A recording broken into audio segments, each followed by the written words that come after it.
कहानी पिछली फिल्म से आगे बढ़ती है। जब गॉडजिला और किंग कॉन्ग ने मिलकर मैकेनिकल गॉडजिला को हरा दिया था, दोनों टाइटन राक्षस अब आराम और सुकून की जिंदगी जी रहे थे। गॉडजिला हर दिन कुछ छोटे राक्षसों से लड़ाई करता, फिर रोम के कोलोसियम में जाकर चैन की नींद सो जाता।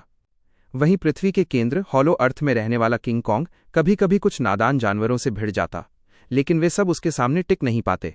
कोई पटकर मर जाता, कोई चिथड़े चिथड़े हो जाता। एक दिन जब कॉन्ग ने एक बेवकूफ़ दैत्य को फाड़ कर खत्म किया, तो जब वो उसका मांस खाने को हुआ, उसे एहसास हुआ कि उसकी एक दांत में सड़न कैविटी हो गई है। जैसे कहा गया है, दांत का दर्द बीमारी नहीं, पर जब होता है तो जान ले ले। दर्द से परेशान होकर कॉन्ग मानवों से मदद मांगने के लिए धरती की सतह पर आ गया। इलिन एरिसन और उसकी टीम तुरंत पहुंच गई। कई घंटों की मेहनत और तकनीक से उन्होंने उसका दर्द दूर किया। जब कॉन्ग जागा तो उसके मुंह में एक नई स्टील की दांत लग चुकी थी। उधर छोटी लड़की जिया खुश नहीं थी। वो मानव जीवन में ढल नहीं पा रही थी। क्लास में अक्सर ऊँघ जाती थी। वो बार बार एक अजीब सपना देखती थी, 3 पहाड़ों जैसी आकृतियां। जब टीचर ने उसे जगाया तो उसने वही आकृति अपने नोटबुक में बनाई थी। घर लौटने पर उसकी पालक माँ डॉक्टर एंड्रयू ने वो चित्र देखा और पाया कि ये वही पैटर्न था जो सुबह उनकी बेस के सेंसर ने धरती के अंदर से आने वाले असामान्य संकेतों में पकड़ा था।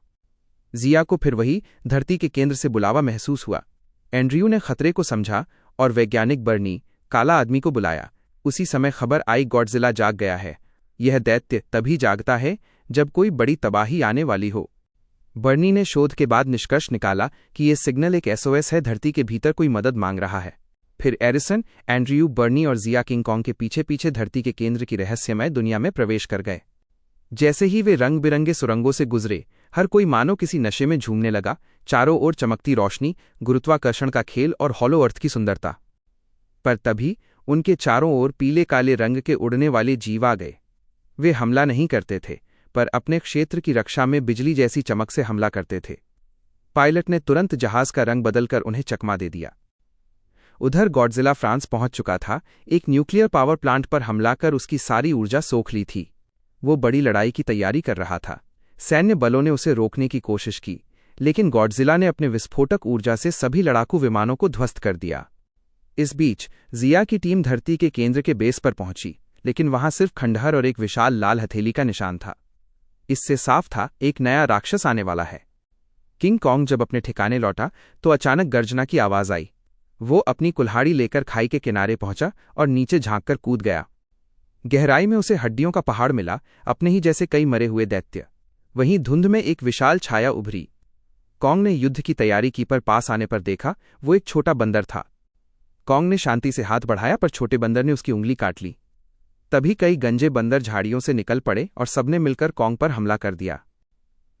कॉन्ग ने बड़ी मुश्किल से सबको पछाड़ा, एक को बचाने की कोशिश भी की, पर वो धोखा देकर कॉन्ग को ही गिराने लगा।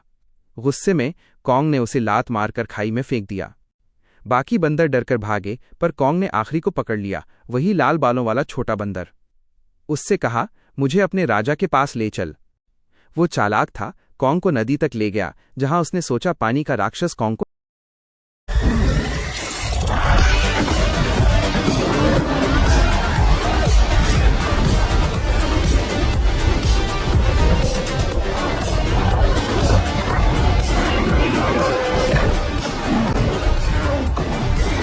निगल जाएगा, लेकिन कॉन्ग ने उसे बचाया और राक्षस का सिर काट दिया। कॉन्ग ने फिर खाने में से हिस्सा उसे भी दिया और वहीं से दोनों में दोस्ती की शुरुआत हुई। उधर जिया और उसकी टीम एक प्राचीन मंदिर में पहुंचे, जहां दीवारों पर पुराने चित्र बने थे।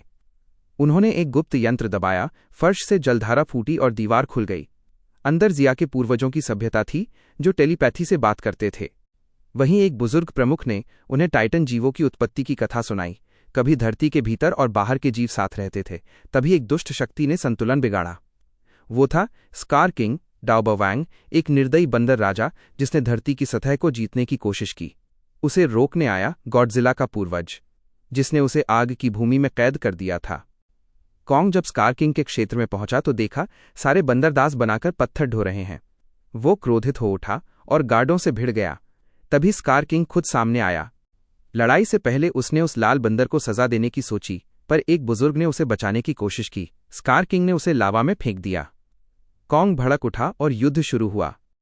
स्कार किंग ने हड्डी की चाबुक से कॉन्ग को जकड़ लिया और उसके हथियार छीन लिए। लेकिन कॉन्ग ने एक जोरदार फेंक से खुद को छुड़ाया।